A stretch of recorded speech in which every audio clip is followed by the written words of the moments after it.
Stupid old man. You don't get to rush this.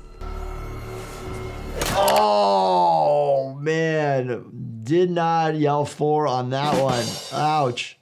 Golfing nightmares, creepy fungal growths, and that's definitely gonna leave a mark. In honor of the season finale, today we're breaking down and reacting to the post-apocalyptic medical scenes and brutal injuries from The Last of Us. Let's dive right in. Oh no.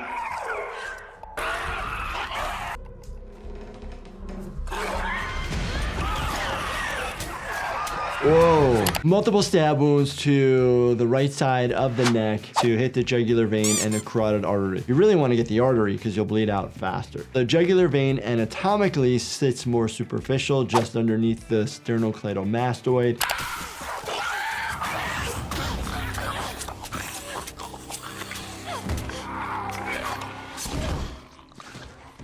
How long would it take somebody to bleed out to pass away? It just depends on how fast the blood volume is leaving your body. Hypovolemic shock due to blood loss and the different stages. Usually when you lose about 40% of your blood volume in a very short period of time, you're going to be unconscious, and soon after that, you're going to pass away. Did you get bit? Did I have to shoot you in the face? Not today. Oh.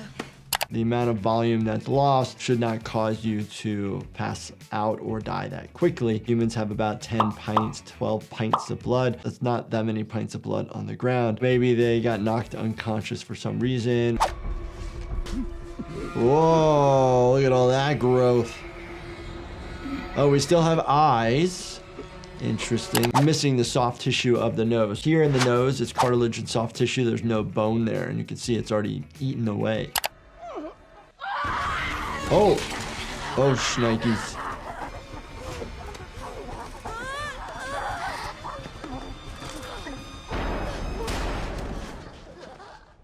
Gunshot wounds to the body kills this one. It's got to hit the heart or the collapsed lungs to succumb to a gunshot wound. Super fast.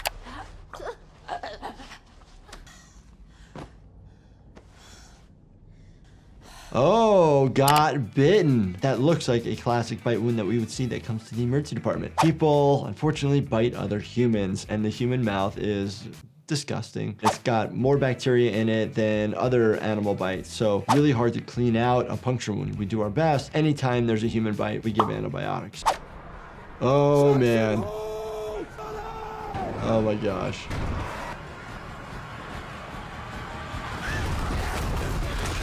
The cordyceps has taken over the nervous system. There's no thought in the sense of, let me just like slow down and not run into the wall with my head. A lot of these are traumatic brain injuries. When somebody's full speed running into something with their head, you always think skull fracture, intracranial bleed.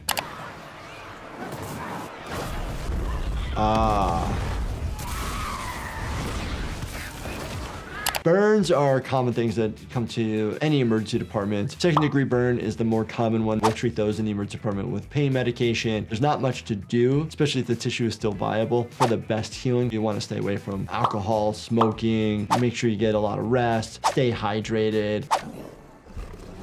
Whoa, holy cow. This is like fully advanced cordyceps. The Last of Us is all about questionable cordyceps, but in real life, cordyceps actually is incredible for energy and endurance. That's why I included them in Level Up, my doctor-formulated energy and focus supplement from Life Happens. Check out Level Up at lifehappens.com or Amazon. Who wants their mushrooms cooked with a flaming torch? The concern when people get burns in their airway is if the tissue is going to swell and then close off somebody's airway. When we examine somebody at the hospital, we're looking at the hair on the face. Has it been singed? The hair in the nose, because then you think, okay, did the flames actually go into the airway? And then you're looking for soot. If that's the case, you're definitely going to intubate somebody early.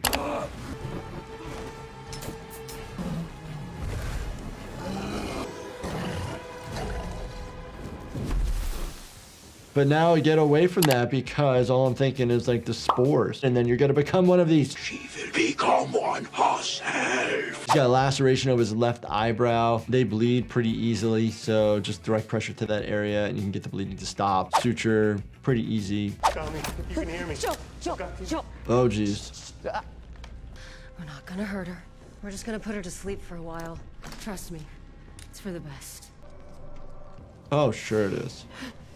Oh, interesting. White fluid in the syringe. It's going to be propofol.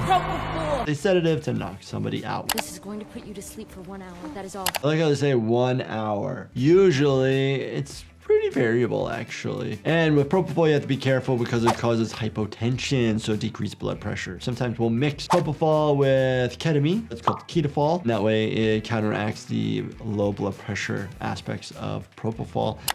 No.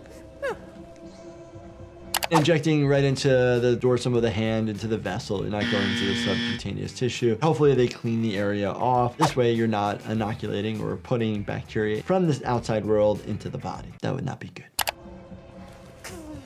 But onset of action is pretty quick like that. I don't know if any of you out there has ever been sedated for a procedure. Usually it's like 1, 2, 3, you're out. This medicine is actually weight-based, so I'm assuming they guesstimated what the weight of this character was. Propofol, you can have it if you have an allergy to soy. I saved your life. What life? Oh, Tourniquet man. him. Shotgun injury right to the leg, but then they want a tourniquet so they don't want him to bleed out. Just wants to be in pain. To actually treat the shotgun wound, once you get to the hospital, pain medication, fluid resuscitation, make sure there's no other injuries, and then you're getting images.